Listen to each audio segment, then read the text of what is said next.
Good morning. We talk soccer in Oklahoma City. Does spending equal success in Major League Soccer? And ChatGPT is making coaching decisions. That and more on Halloween Friday's Morning Kickaround.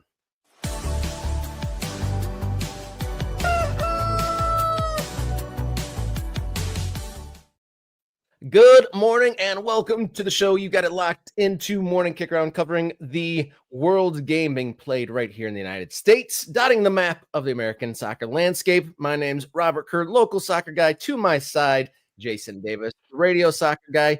How you feeling this morning? Happy Halloween, everybody. I didn't dress up in a costume. I didn't think about it. I got in front of the camera, got right. Oh, Rob's got a hat. I don't know if that, I don't know what I could have done, Rob. I'm a soccer fan every day. That's what I dress up as. I dress up as a soccer fan, and here we are, ready to talk about soccer. So if you do have a soccer themed costume that you'd like to share, hit us up in the chat. Happy to take those suggestions, pass those along, because I know there's some good ideas out there. Shout out to all our new subscribers. Welcome in all the new people. Over 1,000 new subscribers added this month, so keep that going.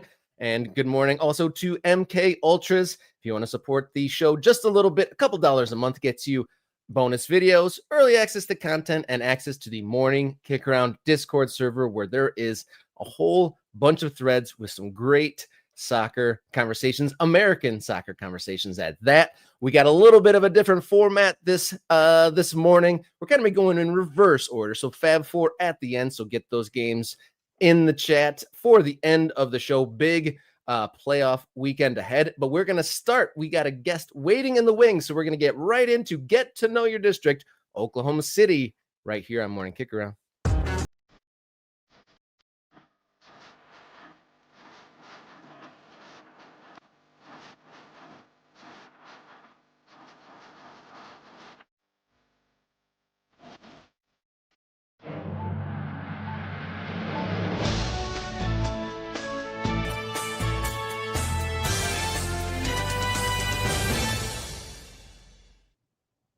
Get to know your district here on Morning Kickaround. Moving to the middle of the country, Oklahoma City is in the works.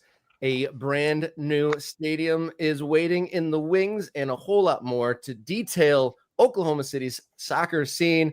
We have president at Echo Investment and OKC for Soccer. Welcome aboard, Court Jesky. Thank you for joining us, sir. Robert, Jason, thank you for having me on. It's good to finally get you on, Court. I feel like this has been a long time coming to talk about what's going on in Oklahoma City. So I'm glad to have you here. Good to talk to you again. Glad that you're working behind the scenes to get something launched. Give us a thumbnail sketch. I mean, obviously, there's lots of things happening in USL. We've been covering a lot of it. New clubs popping up everywhere. We've obviously had soccer in Oklahoma City, but this is a new effort. Tell us where we are with OKC. Yeah, happy to do it. And thank you for having me on, especially on Halloween. So for all the listeners out there, exciting day for you and your family. Look, this is a chance here in Oklahoma City to ignite one of the last major cities in the country without professional soccer with the world's game. And so I came onto the scene about a year and a half ago. And for those listening, my background has been almost a decade at Major League Soccer, in running things at the league office on the commercial international side, and then moving over to start Nashville SC, which we did in 2016 as a USL club that ultimately graduated and moved on to MLS with Nashville SC that now is in MLS. And then I spent the last 6 years at the USL League office running the commercial operations there, working on our media deals with CBS and sponsorship deals with Legends, etc. And I found a great opportunity in Oklahoma City to work where I'm from originally, part of the story, to bring professional soccer to the city of 1.6 million people. And so we've got all the pieces in place to do that and do it in a very big way. And follow the blueprint that's been done before and do it in our own way. I think the key thing to know is, as you mentioned, it has happened before. And for those of you that know, I think actually, Jason, if you look up online, your LinkedIn photo shows you wearing an OKC Energy jersey of some kind. There it is. Yeah, exactly. Yeah, there it is. This is an Electric City kid. I love this kid. Cord, you got to do this thing again or something like it. It sounds like it. We'll bring those things back. So there was a group that started the club in 2013. Bob Funk Jr., Tim McLaughlin, and Donna Bartley, and they did a great job. Grew the club. They were somewhat limited by a 100-year-old stadium, and it was just not a great fit. And secondly, the pandemic. The pandemic was hard for all live sports. And so between a couple of different things that happened in 20 and 21, ownership decided to put the club to rest for the moment, or go on hiatus, as the official term is with USL. And then they began a process for the next 4 years to find the right leadership and put the right stadium plan in place. Now, this is really, really critical. As two people that follow all pieces of the soccer ecosystem, I equate it to this.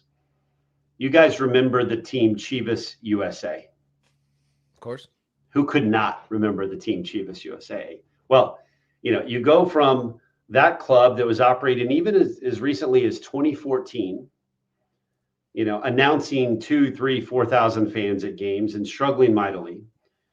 I remind people that's actually the same team that is LAFC today, the most valuable club in Major League Soccer. The only differences are new ownership, new vision, new downtown stadium, new brand. Those are pretty big differences, but they're the same differences that we have in OKC. So we are actually building from a very strong foundation of professional soccer with what the Energy did, and they did a lot of things right. We get to take this hiatus and reinvent and accelerate the appetite for professional soccer as we return it to Oklahoma City. We'll get to how close the stadium finalization and that plans in a second. But we were talking about the team name. Is it going to be the same club name? Or are you going to keep the same imagery? Yeah, so we are going to pivot on that. One of the first things we did when I joined the club was we engaged the original season ticket supporters. And I was really impressed. We had remember, the team hasn't played in 4 years. And there's not even been an email go out. And we had almost 200 people show up for a supporters meeting to voice their appetite, concerns, goals, dreams for soccer in the city. That impressed me. Through that process and a process that we're going through with Matthew Wolf, the designer, on so many crests, including LAFC. We found that the Energy brought a lot of great things to what we were doing, but it also set an artificial ceiling in the mind of a lot of new fans. So we did a poll, and we took over 10,000 name suggestions, and kind of aggregated those together. And we're working with Matthew now to go through that final process of, with the community's input, selecting the name for the next 50 years, and beyond, selecting the colors, selecting the brand that represents all of what OKC is today. Now, obviously, Rob wanted to talk about the name. That makes sense. We know that that's very important. And lots of teams have sort of given themselves a little bit of extra of a boost at the beginning of their life in American soccer by having a cool crest, by having something that people want to wear, not just in town, but obviously that you can sell outside of the city. But as we were discussing before the show, the real thing that's happening here that's going to transform soccer in Oklahoma City is the stadium. So, Court, give us some details around this. I mean, you were talking before the show. I will say this with just all the respect I can. You were bragging about some numbers. So tell us about those numbers. Yeah, listen, and the numbers are a collective effort. But I've been very fortunate. I started working in soccer in this country in 2001. I didn't play to any great esteem, but I was selling tickets for the Kansas City Wizards at Arrowhead Stadium. And let me tell you how hard that was. But we were having crowds of 2,000 and 3,000 in an 82,000 seat venue, and we all know that doesn't work. MLS recognized at the time it didn't work. USL has over the years recognized that having the right home, the proper house to execute and provide a home for fans in the game is so critically important. So our previous ownership group, led by Bob Funk and others, worked with the existing one and the city's office to go through a series of funding mechanisms and votes. And as of October 15th, earlier this month, we're delighted that we have $121 million of public investment committed to go along with the private investment that we are making at Echo Investment Capital. So what this represents is the largest investment into a stadium that's ever happened in the U.S. outside of MLS. And you can pick any other acronym league, men's or women's, for that. But what we believe is that this will be a home not only for soccer, but lots of other opportunities as well. Concerts, high school football, maybe professional football of some kind, not NFL. But we have a very, very unique opportunity to set a new bar for what can be done with a 10 to 12,000 seat multi-purpose stadium. I love the graphic you have, and yes, it will be right across the street, literally, from the new Thunder Arena. So we've got some pretty good neighbors on the court, and are building a beautiful new downtown arena, just as they come off winning a championship. So our Mayor Holt and the rest of the City Council is firmly committed to say we need an indoor arena with world-class standards, and we need an outdoor arena with world-class standards. So as we finalize those designs and prepare to break ground next winter or spring, we will get back on here and talk about the unique elements of the stadium with you guys. Well, it helps the momentum around, imagine, around the indoor stadium that they're the champions. That obviously sets a bar for your team. It doesn't hurt. Let me tell you, there's a good and bad with that. As you're trying to tell people about the new professional soccer club that's starting, and during the NBA Finals week, it's just that it doesn't go over as much as you think it might. A little less oxygen to be had there. That's right. You said some number. Look, we're a live show. We've got a lot of people right now watching us and asking questions or commenting on what you're saying. And one thing that I think has to be asked, that is part of the conversation around the USL right now, is the Division I league that is coming or planned for the near future, 27, 28. Now, obviously, your timeline is a little farther out than some teams that are launching now. They're getting asked the same question, but we're seeing stadium plans come together in places like Detroit. We're hearing Louisville might add seats because right now, and you know this very well, Court, the professional league standard requires 15,000 seats for a Division I team. You said 10 to 12. Is there a possibility of expanding? Are you a D1 kind of place right now in your mind, or is that something that comes down the road?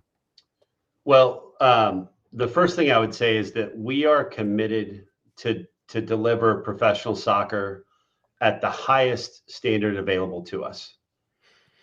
Period. That's it. Whether there's a division sanctioning that matters behind it or not, I don't know. We'll cross that bridge when we come to it as it relates to D1, 2, 3. I don't think that matters as much as focusing on the acronym that really matters, which is OKC. And OKC is a world-class city. So I will get back and answer it from a soccer angle, but just stop for a minute and think of this. We have about 1.5, 1.6 million people. We're rapidly growing, and we've got one other professional team in town. It's time for the next big league team to come to our market and by and large the state, which is over 4 million people and rapidly growing. So I'm extremely proud of my home and my home state. It's time that we have this level of soccer played there. As it relates to Division I and the number of seats, we have the ability to grow on site up to 22,000. That's part of the smart thinking that the city of Oklahoma City has done. And we, working with Populous, have ensured is that if we need to add seats for any reason, and probably the reason that matters the most is fan demand, right? We will do that at the appropriate time. But right now we're focused on 10 to 12,000 seats, highly amenitized. We will have unique experiences in the supporters section. One little tease we're looking at is having the closest supporters section in the world to the on-field game. We'll talk more about that next time when I visit. All right. But, Wow. That's an interesting tease. Is there like a gondola hanging over the away goal or let's anything? just think about how close you could have those fans that are doing all the things to support your team, Sure. and be safe. So we'll get into that. But we want to have a great supporters section. We want to have a great VIP area, family area, canopy, the ability to host other events. All those things go into the core tenets of us as a club, which is to make sure that we build and execute at a level that makes Oklahoma City proud. And again, our neighbors, the Thunder, have set a pretty high standard, so they keep me really honest. Yeah, there's a very famous former Thunder in your ownership group, but I do want to ask before we move away from the stadium and whatnot. Are you able to project a timeline at all for this rebirth of the Oklahoma City soccer team? Yeah, we're working through that in real time, and I get that question from supporters all the time. So our number one focus right now is to finalize the stadium. We get the house right, then the people that come live in it will have an enjoyable experience of a lifetime, and their kids and their kids and their kids. So we plan to finalize those designs and put that with City Council, Q4, Q1, Q4 this year, Q1 next year, break ground. And then at that point, we'll determine when we have professional soccer back in 2027 or 2028. But we will have, soccer probably come before then in the form of a pre-pro launch and make sure that we bring something back, because, man, I'm telling you guys, the market is hungry for elite level soccer. I get an email every day for someone saying, how quickly can you guys come back? So that's just where the sport is here in 2025 in our country. We should all be very proud of that. I imagine that it'll be a natural renewal of the rivalry with Tulsa down the road. We have some Tulsa fans. This is old Tulsa Mario. There's FC Tulsa is big league, Ewan says. Court, it feels like maybe you disrespected Tulsa already. I would never. So I'm originally from one of the suburbs of Tulsa, so I would never disrespect them. Okay. All I would say is that we're going to do things to the standard that we require as a club. All right, fair enough, and leave it at that. But congrats to them, and good luck this weekend in the playoffs. Yeah, that's number a one, huge top regular seed. Season result for FC Tulsa and the Kraft family. Just a great job with that club and that turnaround. You want to follow a club branding exercise and taking something that had been drug into the trenches and then brought back to life. Talk to those guys. They've been through it. Look, I lament the loss of old names, and I will always have a spot in my heart for the Roughnecks, but, Matthew Wolf did it right, and they look cool. So go ahead, Rob. Before we let you go, we do want to talk about the ownership group. It kind of seems like a variety of partners here. Last month, you guys released the news of the Chickasaw Nation being a community investor, and then you said there's public and private, and also very famous Oklahoma City Thunder player Russell Westbrook is involved with that. How does that kind of jigsaw puzzle of different partners, how does that all fit? What are the roles in there? Yeah, great question. So from the beginning, when I sat down with my partner, Christian Kennedy at Echo, who's the founder of Echo and driving this project, we both agreed that we have to cast a wide net. We have to involve, current people in the city, commercially influential people across the state, you name it. This has to be more than he and I and just the supporters we have today to grow it. So one of the first people that showed interest was Russell. And again, an 11-year Thunder veteran. He will tell you directly, I grew up in LA. I was born in LA, and that's always home, but I grew up in OKC. He spent the first 11 years of his career there, and he has friends, family, strong lifelong ties there. And so he really is invested in this project and the 50-acre development around it. He's actually our commercial advisor for the style of that. We named him the creative director for the district, and he's got 30 million Instagram followers. I think I have 3. So what I've learned is if he says it's cool, it gets to a lot more people than if I do. So we love having Russell on, and we love the Chickasaw Nation, one of the strongest and most aggressive commercial entities in the state, and they do it for the right reasons to enrich the lives of people in the state of Oklahoma. So we've cast this wide net. We're going to cast it a little further. There'll be some more announcements about people that have joined the movement as we build. But there is a strong appetite for professional soccer at any level. And so I would just congratulate you guys that you're on the forefront of covering this and seeing this explosion that we're seeing. I don't know exactly what the world will look like after the World Cup and the men's side ends in 26.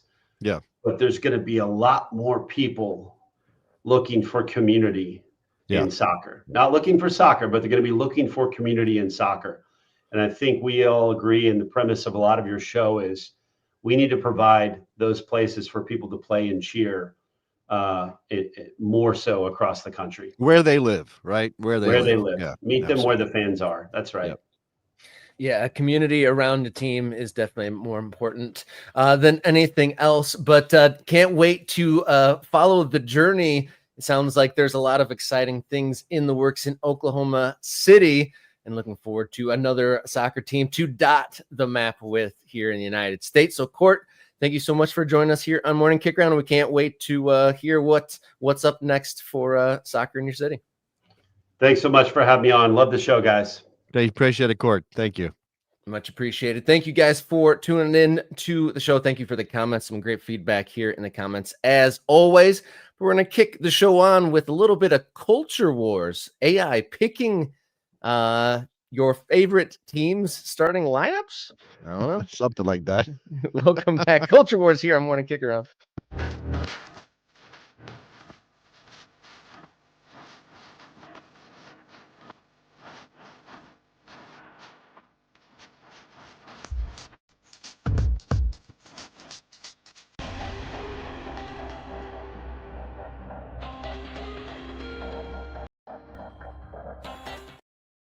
Culture Wars here on Morning Kickaround. How do we feel about ChatGPT having a say in our favorite teams' coaching decisions? That was an admission made by the Seattle Reigns head coach on podcast just this week on the Soccerish podcast with Lori Lindsay and Christina Uncle. Seattle Reign head coach Laura Harvey had this to say about this topic. I was like, I wonder if ChatGPT could give you information about football and it would be beneficial. And I wrote, like, one day, it was in the off season, I was like writing things into ChatGPT of like, what is Seattle Reigns' identity? And it would like spur it out. And I was like, no, I don't know if that's true or not. And then I would like, what do you need to do to be successful in the NWSL? Like really broad questions. And then I put in, what formation should you play to beat NWSL teams? And it spurred out every team in the league on what formation you should play. And for two teams, I'm not going to say who they are because they'll know. The two teams, it went, you should play a back five. So I did. I like, no joke, that's why I did it. I was like, let's just see. It was early in the season. Freaking love it. It was early in the season, and I was like, I said to the coaching staff, I'm not joking, this is what I did. And they were like, interesting. We researched it. We did like a deep dive on it. We thought about how we could play it. There you go. That's Laura Harvey admitting something I would not admit in public. I just don't know what she was thinking, Rob. Yeah, the current environment where we're at with just, the constant headlines we see every day about someone losing their job, ChatGPT, MLS using AI to do match reports and all the various different things, like the less and less human involvement when, sports is a thing that we want for our human interactions. And then I can't even imagine if I was a Seattle Reign fan and I look back and be like, ChatGPT had a role on what I saw on the field. It's kind of a wild admission. Yeah, look, I think I want to be fair to Laura. First of all, shout out to Lori Lindsay and Christina Uncle. That's their podcast, Soccerish, where this erupted. This thing happened. Laura Harvey on their podcast. That was via YouTube. I will note, I originally saw this on TikTok, this clip, It's not on TikTok anymore, or maybe they reposted it. Maybe they made some changes. I don't know. I don't know if that means anything. I'm just putting that out there as a thing that has happened. Because initially when I saw it wasn't on TikTok anymore, I went, oh, they got a bunch of blowback and they took it down. And maybe Laura herself said, hey, can you maybe not share this? It is still posted on YouTube, right? So it's not like they're hiding it. I don't think that's the case. It does seem as though there's been a lot of backlash. And I guess it's interesting to try to figure out where that is coming from. Is it a complete rejection of all things quote unquote AI? Is it a rejection of all things in this realm, right? So I'll bring in Riverside Grove. If you don't have 30 member scouting, ChatGPT, actually, this is the one I wanted. We all use AI in our jobs every day. Why would soccer be any different? It's a tool at your disposal. I don't know that everybody uses AI every day. I don't know that that's a case, whatever. There are some cases where there are applications. Look, as a writer, I don't like it. As a person who thinks of themselves as a writer, I don't like certainly the chatbot kind of AI. That one strikes me in a way that is not really positive. But of course, there are applications that if you know what you're doing with it and you're being careful and you prompt it in specific ways and you double check the work, it can be useful. It can be useful. It can be a way to cut through some of the nonsense or speed up a process. And unless you just have some fundamental moral argument against AI, then that it makes sense to use it. It's in the same realm on some level, Rob, as using advanced analytics to decide how you're going to play on a Saturday or a Sunday. Like we crunch the numbers and it says we score more goals per opportunity on set pieces than we do from the run of play. We should be getting as many set pieces as possible, and that will help us win games. How is that any different, right? Some people would argue that. I think for Laura Harvey, the problem is that we think of soccer managers, soccer coaches, the people who pick the teams and set the tactics as specialized to a point where you shouldn't need this. That's the issue, right? Like it's if I'm coaching my kids' team on a Saturday and I have access to some sort of data that says if you play this way you might win, or if you play this way it might make your team better, or you play this way, then maybe I would use that. Or whatever level we're talking about that isn't the highest level of the women's professional game. Like in one of the best leagues in the world, the woman who is paid to lead the Seattle Reign on the field is choosing to use ChatGPT. That strikes people the wrong way. I think to be fair to her, she did say, I just wanted to see what it was. And she just punched something in and it spat out. And she saw the five-man back line, 5-woman back line. And she thought, why not? As an idea, as a place to get an idea, I'm not sure I should toss that out. Like, oh, ChatGPT gave her the idea, therefore it's invalid. No, if she's a coach, she might go, well, this says a five-man back line is the smart way to go. Let me consider that. Let me look at it more closely. Let me review tape. If she did all that after the fact, this isn't that big of a deal. It's just wild to admit it, knowing that the climate is what it is. Yeah, the climate is what it is. And to your point, you're hired for your experience and your soccer mind, and to say that you're outsourcing it. But to play devil's advocate, is she not using all the resources at her fingertips if she is not doing that? Like you said, or she says in the comment that she deep dove and researched into it, but at the same time, is she not doing it? Is this going to be just one of the things in the toolkit for a coach then? Yes. It feels weird because it's like I could use ChatGPT. Well, that's the thing. Right. If you come to the conclusion that using ChatGPT is sort of not doing your job, then this is indefensible, because it's like Laura Harvey's not doing the job she's being paid to do with the Seattle Reign. But if you are viewing this as just a way to be more efficient, or just a way to do your job better, and it's, as Riverside Grove said, a tool at your disposal, why wouldn't you use it? I think that makes some sense. Like I said, it falls into the same category as analytics for some people, right? That if you're trying to find ways to win, in the highly pressurized environment of professional soccer, why wouldn't you use every single thing you can to find your edge within the rules, within the laws of the job that you're doing, right? Using analytics is not illegal. Using ChatGPT is not illegal.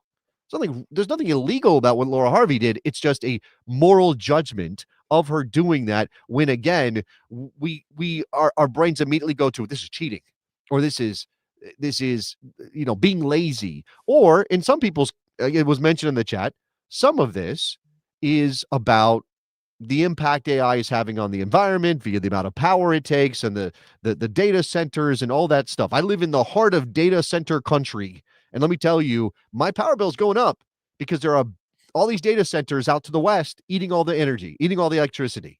So I could have a moral issue with this based on that.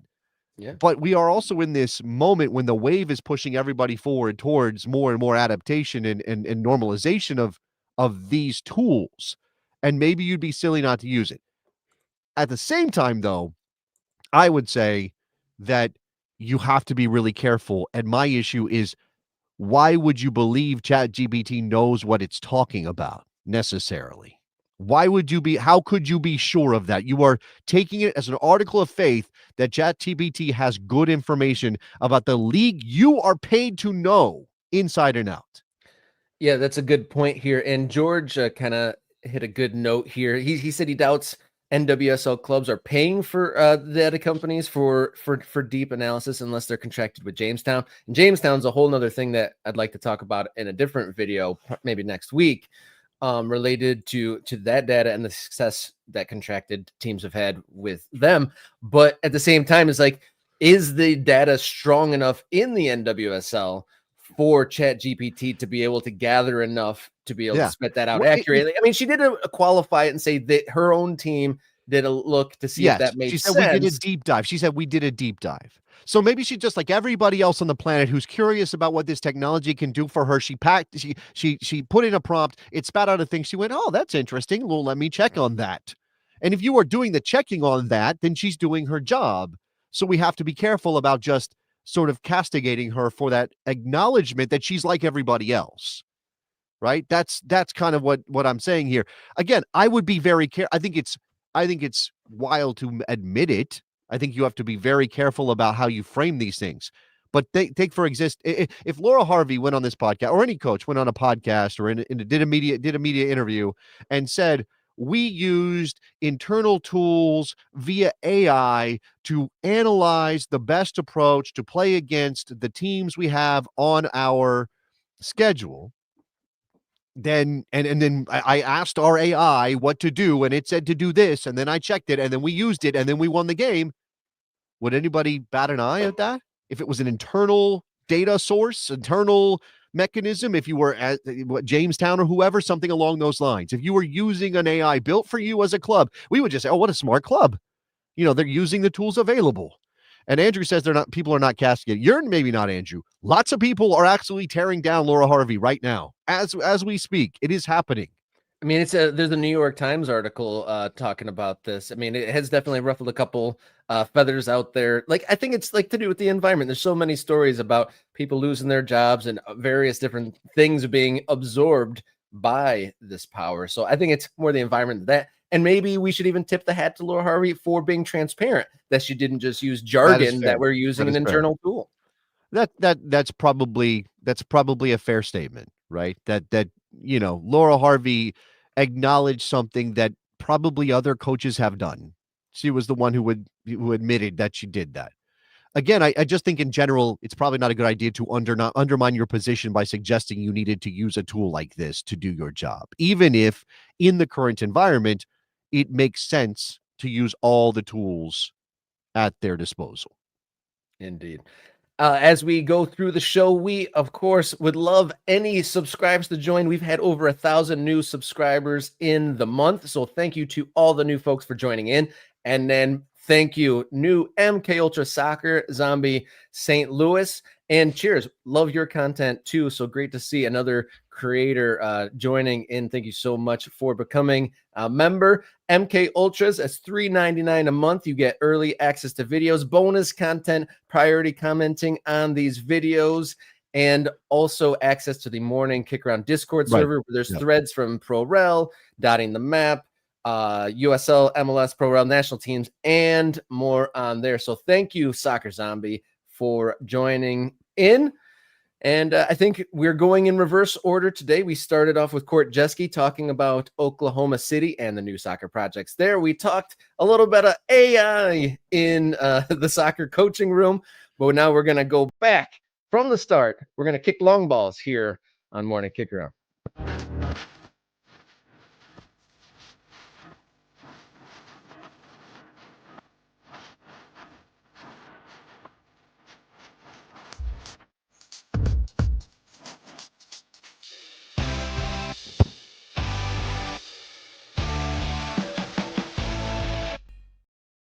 Long balls here. I'm Robert. He's Jason.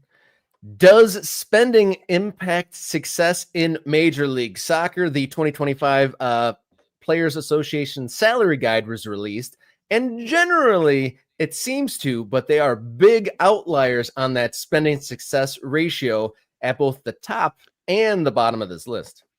Do we want to start with players? Let's start with players. Let's start with the highest paid players in Major League Soccer. Here's your top 10, courtesy of The Athletic. Lionel Messi on $20.45 million. Feels like a bargain, Rob, frankly. Feels like a bargain. We wouldn't have an issue with that number in any other American sports context. In fact, he'd probably be underpaid if he was this kind of player, had this kind of influence, was this good in any of the other major American sports. It's just that because MLS doesn't spend on that level, you look at this and your eyes go, wow, he's making $20.45 million. And when we talked about salaries with Lionel Messi, we mentioned this, I think, on a segment either this week or last week. Somebody jumped in the comments on the YouTube, which, by the way, please, thank you for commenting on all our videos, and said you guys are being paranoid. He doesn't make more than 10 MLS teams combined, or 20. We said 20. My apologies. We said 20, or I said 20. Being facetious, I wasn't being serious that he makes more than 20 teams, but he does make more than 14 teams, as you're about to see. So, I wasn't so far off. It's not half the league, but it's pretty close. Son on 11.15 rather, just arrived, Rob. That feels. And then they paid what? What was the transfer fee they paid for him? It was over 20 for the transfer fee. So Son, the number 2 in salary, broke the record for transfer fee, and then definitely broke the record for salary is Messi. Before we move slides, obviously, who would you say is less bang for the buck? Obviously, Ricky Puig injured this season, That's so not, 5.7 million goes to a player who didn't play. Who else would you say maybe underperformed on this list? Because you'd say the top 2 definitely got good returns. Who would you say didn't live up to that? I mean, Almiron making $7.87 million after coming back from England in Atlanta hasn't really worked out the way that you would want. I would say, Emil Forsberg's been good, but that team missed the playoffs, fired their coach. Jonathan Bamba, Jonathan Bamba, they needed to spend something and they needed to go and be aggressive. Maybe I think he's got 6 goals on the year. That's not what the return you want for a player that's making almost $6 million, but it's something. Henry Mukhtar still making 5.31, maybe not the player he was a couple years ago, but Nashville's very good. And Sam Surridge has benefited from his presence, so I don't have a problem with that. It is worth pointing out, right, that these numbers are not 100% of what these players are making, or they're not exactly, this is not, you can't take this and say that's exactly what they're making. This is guaranteed compensation. This is, there are things in their contracts that are going to change this. Obviously, in terms of how it hits the budget, this is not reflective of that because of how allocation money and everything works out.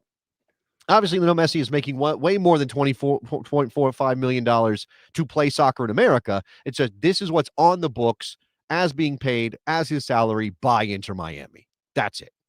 Yeah, indeed. It's been well reported, the tie-ins with Apple TV signups and his Adidas contracts and all that. But before we move on, it seems like outside of like maybe some underperforming Almiron, that seemed like for the most part, those were some of the top performers, were the top paid players. That seemed like reasonable spending for the most part. I don't think that Bamba is necessarily giving them the return they want in Chicago, but it's still, I don't think that's a crazy amount of money to be paying somebody at that level who you think could make a difference in Chicago.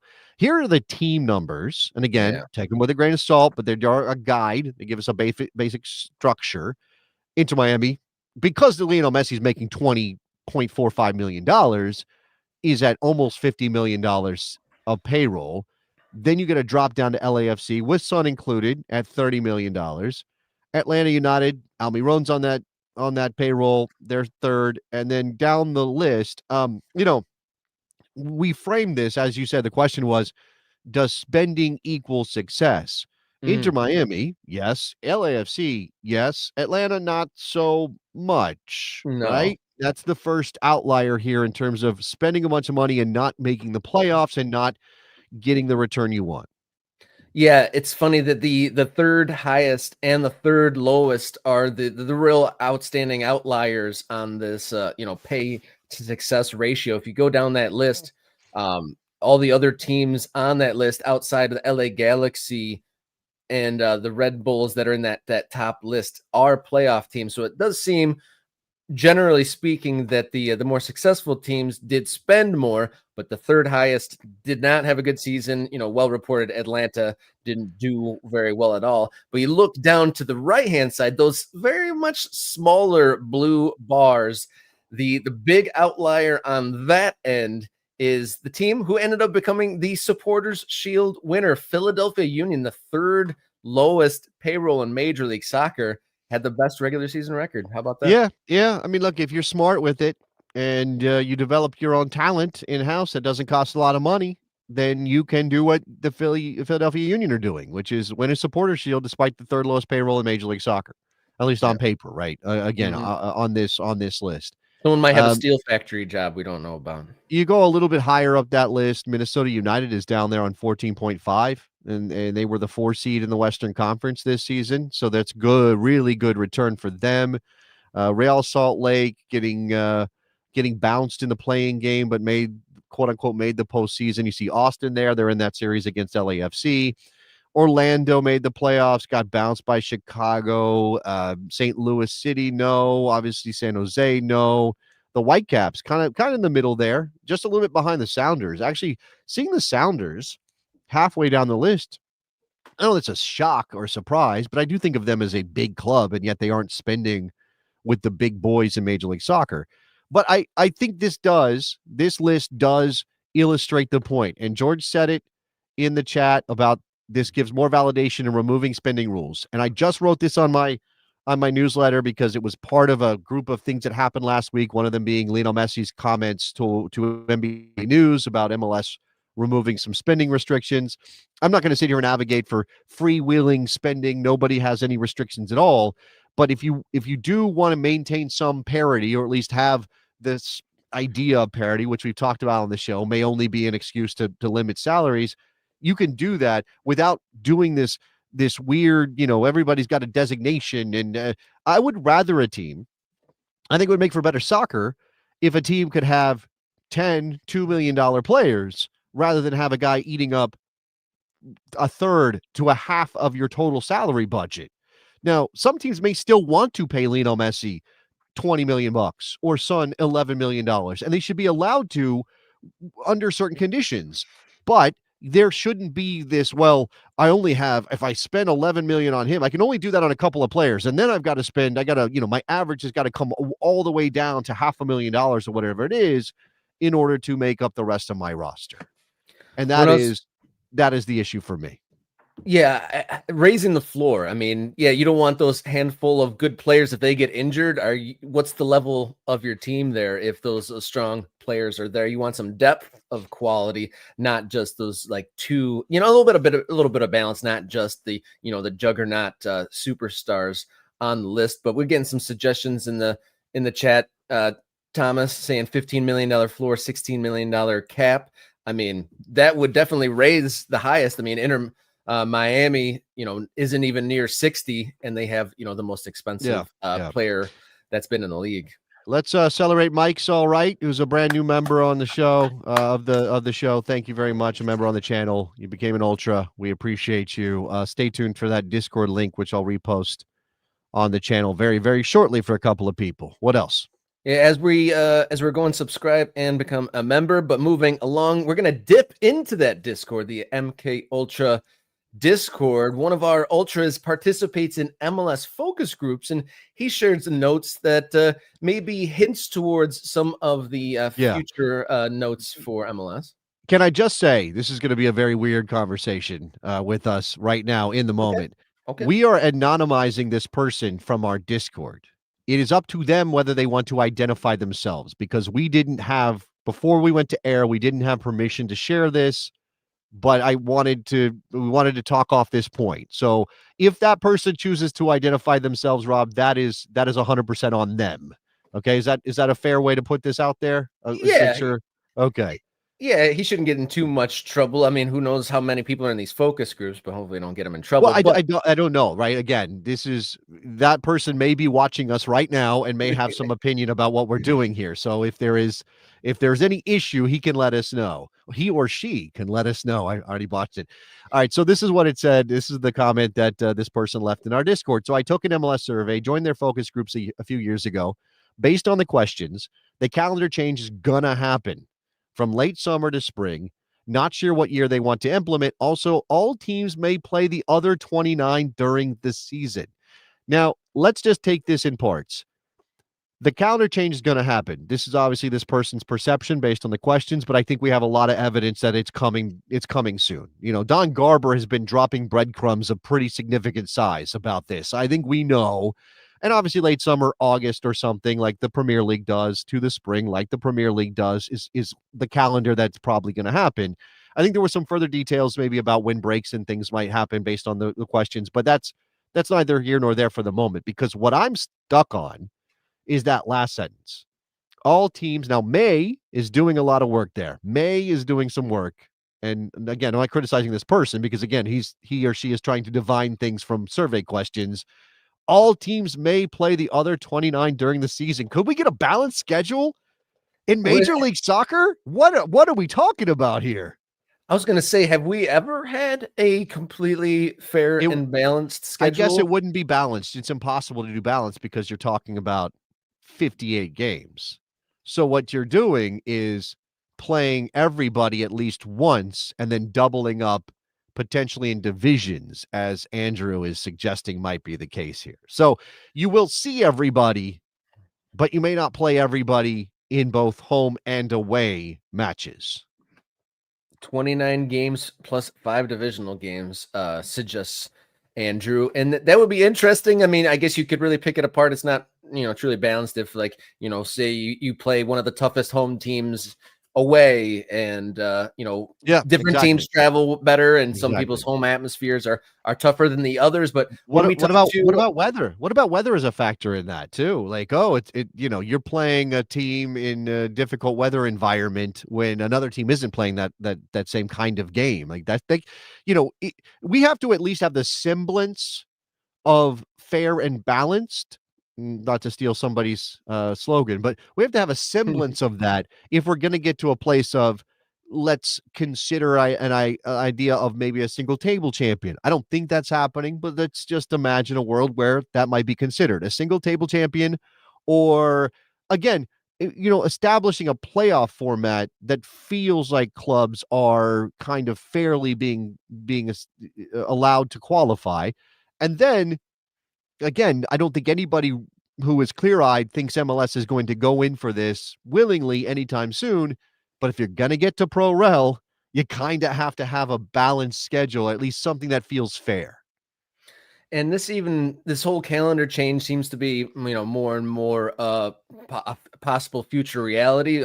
We talked to club leaderships in a leading team in USL, and they said, everyone in soccer across all the leagues and organizations understands that, American soccer entities are not capturing the growing American soccer audience. So all the different leagues are making attempts to adjust their products to try to capture the popularity and growth. And at USL's doing Pro Rel, First Division, And Major League Soccer, they're trying to consider what their options are, restructuring of salary rules and then the calendar switch. So doesn't seem too far from reality. So there are a couple of things, obviously if you've been paying attention, that MLS is constantly changing, right? And as my man Mike says, the problem there is that there will be more than 30 teams soon. We got 30 teams right now, 29 games, 5 games, 34 games. I mean, you could obviously move this around a little bit, but if you have 32 teams, are you going to play 31 teams, before you get to what that in division group of games looks like? I mean, how are you populating your schedule? Are you going from 34 to 38 games? Obviously, MLS already has a calendar crunch because of the playoffs. So if you are and breaks, which we imagine that international breaks may be more easier to pause for once this calendar switch happens. You may have to, I don't know. Obviously, you may have a winter break. Again, some of this is sort of beyond what I've already thought about. And I imagine that other people have kind of crunched the numbers on what the available dates are for the, for the when you can play. How many midweek games do you need, right? How many times can you pause for international breaks before it becomes a problem and you just don't have enough dates? How long is the playoff season? How many windows do you need to do that? Do you need to restrict the number of playoff teams in order to pack the playoffs in at the end of the season? Or is this still going to be an environment where owners are demanding home games and the league wants to give 9 or 10 playoff spots in a league that has 32 teams? Now, following our conversation the other day, discussing the amount of teams that make the playoffs and how do you sneak it in before various international windows now, how intense would the final few months of the season be if only 2 or maybe 4 teams from each conference made the playoffs? Not, and like not maybe possible. Not possible. I mean, I know what you're saying. It won't happen though. Like that is pie in the sky thinking to go. MLS is going to have a 30 or 32 team league, and they're going to only have 4 teams from each conference qualifying for the playoffs. Impossible. The way the league thinks about this, that would make those regular season games, quote unquote, matter more, but you will have a lot more teams sort of eliminated early, which the league sees as a problem because now you don't have that. And especially if you switch the calendar, Rob, now the end of your season is in a good weather portion of the calendar. You're wanting to maximize those home dates, fill up that stadium. And if you don't have teams that are still engaged in potentially making the playoffs, if they're suddenly out of the playoff picture because you only got 4 spots in a 15, 16 team division, I don't know how that works. Thanks for that contribution, MK Ultra, anonymous MK Ultra. Some good food for thought and a good conversation piece there. Moving on to the Fab 4 of the week, where we highlight maybe 4 of the most intriguing games of the American soccer schedule for the weekend. Major League Soccer is continuing the 3-game series in the first round, and USL Championship and USL 1 getting in the mix. So lots of games to ponder as we pick these. And, the running order for selections, Jason goes, then me, the producer, Jenny, and then the MK Ultras. So have their say. And so get your suggestions for the game that you are going to make sometime for this weekend. Throw those in the chat. Jason, take us away with the first pick of this weekend's Fab 4. Yeah, after last week having no MLS playoff games on Saturday, now we've got a full day of games. We kick off at 3:30 with Charlotte and NYCFC, that game at Yankee Stadium. I'm definitely not picking that one. Not soccer in a baseball stadium for the playoffs. Call me when your stadium is built, pigeons. Yeah, I was going to say that series has had a tough venues because Charlotte had it in a Tuesday in the football stadium, so that was a little rough. So on the artificial stuff too. Like, so we go. I mean, what's more American?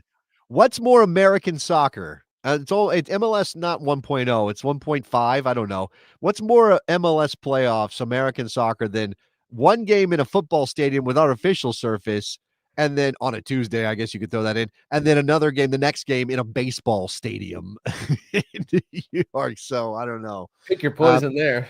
Yeah, I am going to take, I believe, the Portland Timbers versus San Diego FC, a game taking place at Providence Park tomorrow at 9:30 p.m. Eastern. Had a chance to talk to Phil Neville yesterday on the radio. And, he's a pretty, a pretty even keel guy when it comes to this. He thinks this atmosphere is going to be a big boost for him. He said, being an Englishman, he'd be happy for rainy weather and 50 degrees. I think it's going to be a little bit warmer. It could be a little rainy. The Timbers Army will show up. San Diego is very good. Very good. And there's a subplot here because Chucky Lozano was suspended by the team for that outburst in the locker room after being suspended. He is back in the team, but he is not going to start per sources out of San Diego. He will be a substitute off the bench. So what kind of influence on the game can Chucky Lozano have as one of their big name DP players? For Portland, man, they had chances in San Diego. I don't know that I rate them all that highly. I don't think they're an MLS Cup contender necessarily, but if they want to go back to San Diego and have a chance to win this thing and spring the upset over the top seed, they got to win in front of the home fans in Portland. So I'm taking Timbers, San Diego FC. Timbers, San Diego leading us off on the Fab Four. I was going to say this is probably one of the tougher selections with lots of exciting matchups to look out for. I mean, Saturday, just outside the United States, this could be an absolute, if you're a soccer sicko, Saturday, you could be watching soccer for like 15 hours straight. So if you start watching NBC's or the Premier League coverage in the morning, and then because of the time change, I think the last Premier League game kicks off at 4. So there's actually MLS Premier League overlap. And then the evening games are going to go until like 11:30 plus. So, I mean, you can really junk out on some soccer on Saturday. But I mean, some of the matchups, I mean, can Nashville get revenge on Inter? Can, Vancouver and Dallas, they played each other unusually close. Hella's Real Volume 2. Lots to think about, but I am going to go down into the USL 1, and I'm actually going to steal a suggestion from one of our MK Ultras in the Discord, the Chattanooga Red Wolves versus Portland Hearts of Pine. Ooh, tasty. Because I'm going to go into the Discord because the way it was described just totally got me on board with it. It was basically stated that it's the corporate parachuted team in versus the community feel-good story. Yeah. And so that got me. So I'm going to say Chattanooga Red Wolves versus Portland Hearts of Pine on Saturday night. Yeah, look, I'm not into judging too much. I think we get into really sticky places with that. But of course, the Red Bulls have that vibe of being a team that the USL dropped in to take advantage of a market that already had a team. They just weren't playing USL soccer. And then the Portland Hearts of Pine, we've talked about that story quite a bit. So yeah, this does have good versus evil vibes to it. Absolutely. All right. And then for the third pick, we got to bring in producer Jenny. What do you got for our third pick for the weekend? Rob, you left the realm of top tier soccer. I'm going to leave the realm of playoff soccer and go into decision day in the NWSL, where there's one playoff spot left to decide and two teams are fighting for it. So I'm going to pick Racing Louisville against Bay FC. That's 5:00 on Sunday. If Racing Louisville wins the game, they take a playoff spot, and they will deprive the North Carolina Courage, who at the same time are going to be taking on Gotham. Both those teams are at home. Racing Louisville wins and gets in. If Racing Louisville draws, North Carolina Courage will need to win by 2 goals or more to overtake Racing Louisville for that final NWSL playoff spot. So check that out, 5:00 on Sunday. Thank you, Jenny. That's a good spread. So we have an MLS game, a USL 1 game, and an NWSL game. And it's interesting that the leagues are kind of staggered with their decision days. It went 1 week MLS, 1 week USL, the next week NWSL. And so shout out to Mystic Force, who was the MK Ultra I kind of co-opted their selection from. But looking at the chat, do we have any more suggestions here?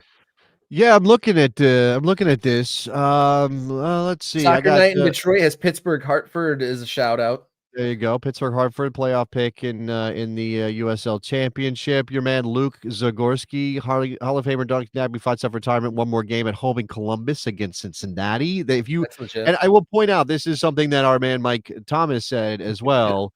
If every series is decided tomorrow, we all sit around twiddling our thumbs for weeks. That's what I'm rooting for. Dumb format. He's an agent of chaos. Wants to see that. Obviously, that would be terrible because then we wouldn't have any game threes. And I want the drama of a third game in some of these. But yeah, maybe MLS deserves to be punished for that format. Rob, what else do you see? Anything else?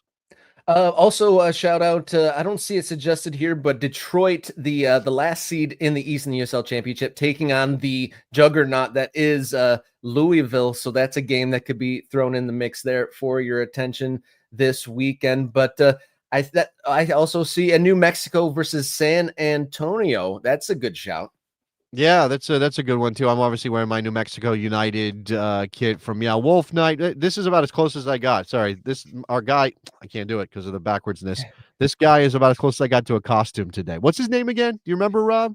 Oh, I've learned it and forgotten it about 3 different times, but it's something along the lines of Shuggy, but I don't think that's exactly right, but it's something along those lines. Craggy, Shaggy, Shuggy. I don't know. He was good fun. I high-fived him a whole lot in Albuquerque, and he was a good time. Took quite a few pictures with him, but he was a good guy. I like his logo there on the shirt, but big weekend ahead. I mean, more than a buffet, I'd say a gluttonous buffet of soccer is on the calendar for us this weekend. Thank you for tuning in today. Great episode. Thank you to our guest, Court Jesky, and all the great comments during the live show. And I'm going to spring a bonus question. We got, shout out to our new members, MK Ultras in the mix. We had 2 new during the live show, Soccer Zombie and Mike's All Right. Thank you so much. And we didn't quite hit the goal for a full bonus segment, but I'll give you a mini bonus. Jason, what are you dressing up for Halloween today? I do not have a costume picked out, Rob. Here's the sad facts of my life. Are you ready? I do a late afternoon / evening radio program on SiriusXM FC with Eric Winalda. You might have heard of it. If you didn't, if you haven't heard of it, that's what I do. That's one of my jobs. So I do this in the mornings and I do that in the afternoons. And because of the darkness that descends upon the world, probably my 4-year-old will be done trick-or-treating by the time I get off the radio, which means why would I, dressing up it would be for me. It would be for Eric Winalda. Is that enough to get me to dress up to go out and find a costume and do the work necessary? Maybe it should. Maybe it should be enough. What are the chances when Alda shows up on your show dressed up as something? 0, I think. 0. I don't think he's a costume guy. I don't think he would. He's a goofy guy sometimes, but I don't think he would go full costume. Doing a radio show, which again is an audio medium, so you can't see us. You guys do some sort of a streaming element to it, don't you? We do not. We do not stream it. We occasionally will post videos that were made from the Zoom call that we're on. Yeah, that does happen, but I don't know. Maybe I need to think about something last minute. And I asked for soccer-themed costume ideas, and I haven't seen any in the chat. I don't think we've even gotten one. So I'm a little disappointed in the creativity of our people. Like, what are you guys doing out there? You don't have any costumes that are like soccer-themed? Can I slap one in from back in my college days that I remember that being very creative? It was 4 guys who basically they wore soccer jerseys and hold the arms out like they're in the cross with a pole going between them, and they were a foosball table. That's not bad. That's a team costume. Team costumes that's execution. I'm not prepared to engage in. I don't have an extra couple of people to be. I could be the lone foosball guy, I guess. I don't know. You could dress. Do you have any goalkeeper shirts? Because you could be like an MLS pool goalie or something like that. Yeah, because people would recognize that immediately, Rob. They would see me in a goalkeeper shirt and go, "You must be an MLS pool goalie. That must be what you are." I don't know. I was just trying to help you out. I mean, you shoot the messenger. Do you have a costume, Rob? Since you put me on the spot, do you have a costume ready to go? Well, I was actually looking for inspiration. I usually have more ideas, and then I have the difficult part is picking which one of those ideas to do. This year, I'm coming up short, so my last minute half-baked costume idea is I'm going to have my daughter wrap me up in toilet paper, and I'm going to be a low-budget mummy. And if I can get we got a kid's tool belt, and if I could somehow fasten that around me, I'll be a daddy. Okay. All right. All right. I don't know. Whatever works for you, Rob. Whatever works. Either way, thank you to our new members. Thank you for joining us, Soccer Zombie and Mike's All Right. Thank you so much for supporting the show, and everyone lots of soccer out there. So until Monday, everybody, please enjoy your soccer.